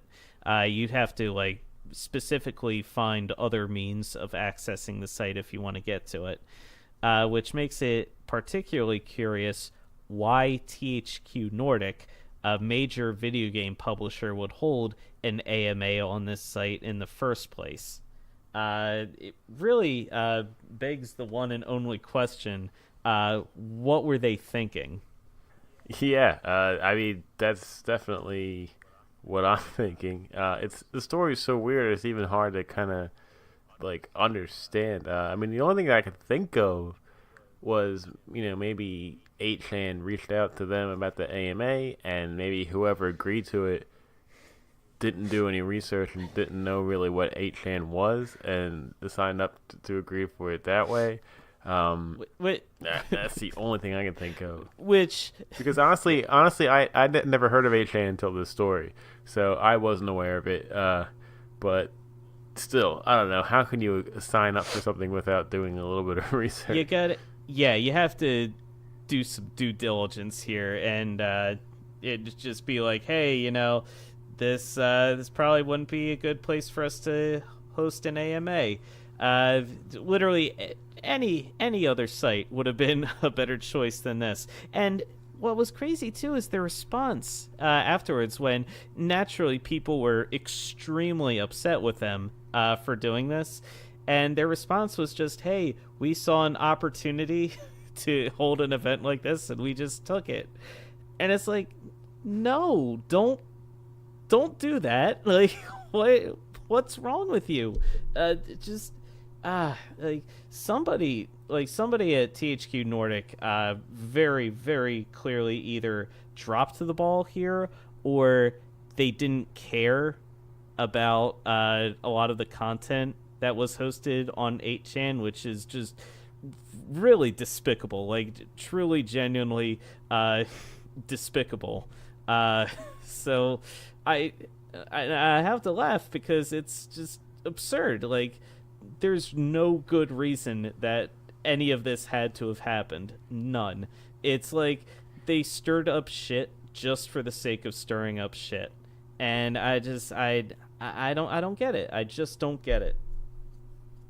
Yeah, I mean, it's just a bizarre story. All the new sites are running with it now, and they're becoming kind of a laughing stock of just what the heck was going on. I really hope this doesn't affect sales of games for the hardworking people at THQ Nordic that develop these games. Oh yeah. But I guess we'll have to wait and see. Hopefully, it's just something that just kind of was blown over, and they learn from making such a weird, stupid decision. But I guess we'll just have to find out. Yeah, imagine being one of the developers tied to THQ Nordic, and now, I mean, like, through no fault of your own, your game sales surely are going to suffer from people not wanting to buy THQ Nordic products anymore. Just, oh, God, it just ridiculous. Absolutely ridiculous. Yeah. But let's move on. I don't want to linger on this story any longer than I need to. I agree, and move on we shall with the news that we will be getting our first look at Star Wars Jedi Fallen Order in April. And that's pretty interesting. If you remember, I think it was 2 E3s ago when this game was announced, when there was it was during EA's press conference, and the host of the conference was just sitting down in the audience next to one of the developers of the game, and she's like, "Hey, so I guess you have some news about this new Star Wars game you want to unveil?" And the guy was like, yeah, we're working on it, and it's gonna be called Star Wars Jedi Fallen Order." Yeah, I remember that. That's it. And they were like, "Okay, there you go. Back to you guys." Yeah, that's right. Now that you mention it, I do remember that. Yeah. How weird was that? Yeah. Yeah, like literally like literally just sitting in the audience like, "Hey, so what's going on?" "Oh yeah, I got a Star Wars game coming out." "Oh, cool. Back to you guys." And that was it. Yeah, that was weird. It's very strange, but aside from that point, so the title is going to be done by Respawn, and of course they're in the news right now because they just put out Apex Legends, and that's a huge hit. And supposedly in April we will be seeing some footage about the game at the Star Wars Celebration on the 13th of April. And we're going to get our first look at the game there and see what it's going to be about.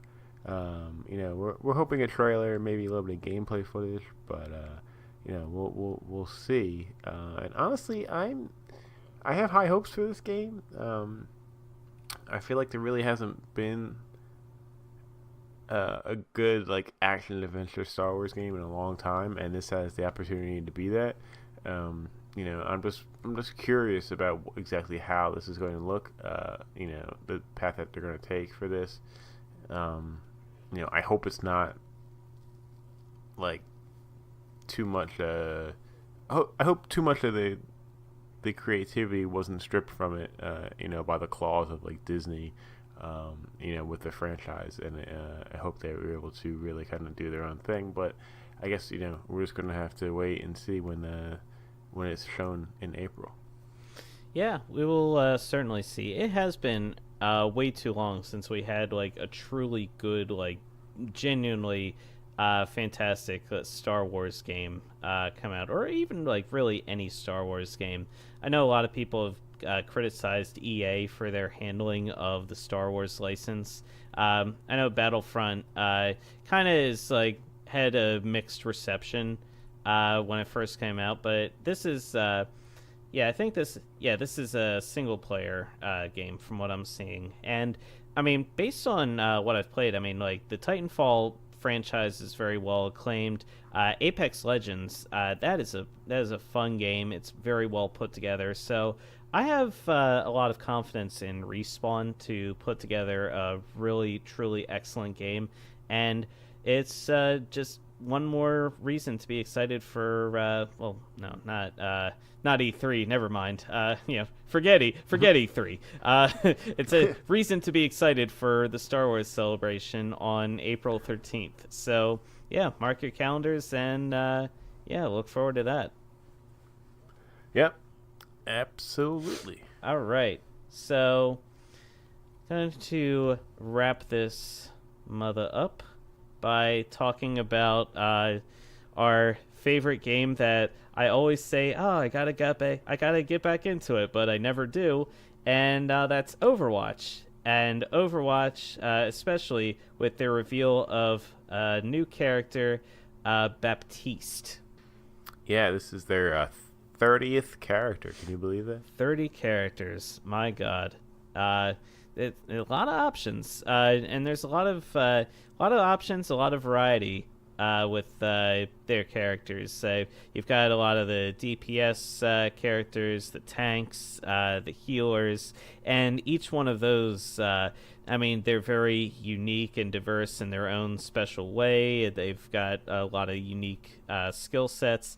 It really is impressive, the level of creativity that Blizzard has employed with Overwatch and with their character creation. And Baptiste does not seem like he is any different.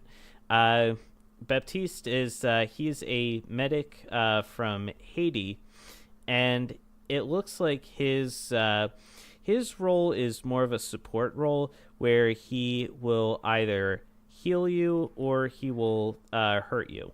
So it sounds very similar to oh God, what is her name? Moira. Sounds very similar to the Moira support character, where she also will either heal you or hurt you, depending on if you're on her team or not. So it looks like he's just been he was just released on the PC test servers. So I mean, naturally I haven't hopped on Overwatch in a hot second, so I haven't had a chance to actually test out Baptiste. But he's out there, he's available for people to play as, and it'll be interesting to see how his introduction affects over the Overwatch gameplay at large, the balancing of the game in general. And I'm sure Overwatch, they've got their very lucrative Overwatch League, their esports league that they're running. You have the introduction of a new character there. That's certainly going to probably change aspects there. So yeah, it's always interesting when Blizzard shakes things up in Overwatch. Yeah, I think Overwatch is a perfect example of games as a service done right. They have been, just streaming out content consistently for over 2 years. It was not last May, but the May before, I think, when Overwatch first came out. I think it was 2016 when Overwatch came out. So this year is going to be its third year anniversary. Right. So even it's doing a great job of giving you enough content, spaced out enough to keep the game fresh and keep people interested, and just provide a really great service. They manage their loot boxes, I think, in a fair way. The gameplay is fun. They're adding a lot of cool modes that come back for different holidays and stuff like that. Halloween mode, Lucio Ball, that kind of stuff. There's just plenty to experience in the game. And, there's a reason why it's just continues to be one of the most popular streaming games as a service today. And, I hope that Baptiste is a lot of fun and brings a lot more people back into playing again. Yep, I absolutely agree. All right, so I think that's about it. Yep, I think so too. That was definitely a lot. A big episode. Plenty to talk about. Plenty of games played. Got my new indie arcade assignment, which I'm really looking forward to. And yeah, looking forward to next episode. Yeah, I am also excited for the next episode. Justin, just a very quick note. This Sunday, as we are recording this, is March 3rd. That is going to be the 2-year anniversary of the Nintendo Switch's release. Oh, man. Time has flown, man. Time has really flown. That's kind of crazy if you think about it. Yeah, I remember we were all sitting on pins and needles waiting for the thing to come out. Waiting for Breath of the Wild to be released alongside the system, and now here we are. It's literally 2 years later. And the thing is still going strong. Just got to make sure I don't snap it over my knee at any point. Man, I remember going out at the midnight release at my local Best Buy, having to wait in an obnoxious line, even though I already pre-ordered the system. But it didn't take too long, maybe like an hour or so. Picking it up, bringing it home, playing. I took off of work that next day, that Friday, just so I could sit home and play Zelda all day. And I started playing and immediately got a absolutely killer migraine and had to stop playing and just lay in bed miserable and suffering in pain and just absolutely furious that I couldn't play Zelda, that I took off of work and just wasted it. And yeah, that was really annoying. I remember that story. Yeah. Yeah, but I eventually felt better. I was able to play the rest of the weekend, and man, it was just love at first sight, man. I am enjoying the hell out of this system, and I think Nintendo is doing a very good job of marketing it, of keeping interest. There's a reason that it's such a buzzword right now. Everyone's excited about the Switch. They're handling indies so well. I think they're doing a lot of stuff right. They definitely just have some room for improvement, but I think overall they're doing a great job with the Switch, and I wish it many more years of success. Likewise. All right. What do you say we wrap this up and go home? Yep, that's all for this week. Remember, Preston repeatedly posts new episodes Tuesdays on iTunes, Google Play, Podbean, YouTube, and Spotify. If you like what you hear, please take a moment to rate and review the show, or tell your friends about us. It helps other people find the podcast and will really help us grow. And thank you to all who have rated, reviewed, and subscribed so far. We love you. You can follow us on our Facebook page or on Twitter and Instagram. We are at PAR_podcast. I'm at cgold113, and Justin is at oaf7724. You can email us any questions or comments at parpodcast@gmail.com. That's parpodcast@gmail.com. And don't forget to check us out on our website at pressarepeatedly.com. That's all for this week. Chris and Justin signing off. And remember to skip through the same frustrating cutscene every time you die. Press A repeatedly.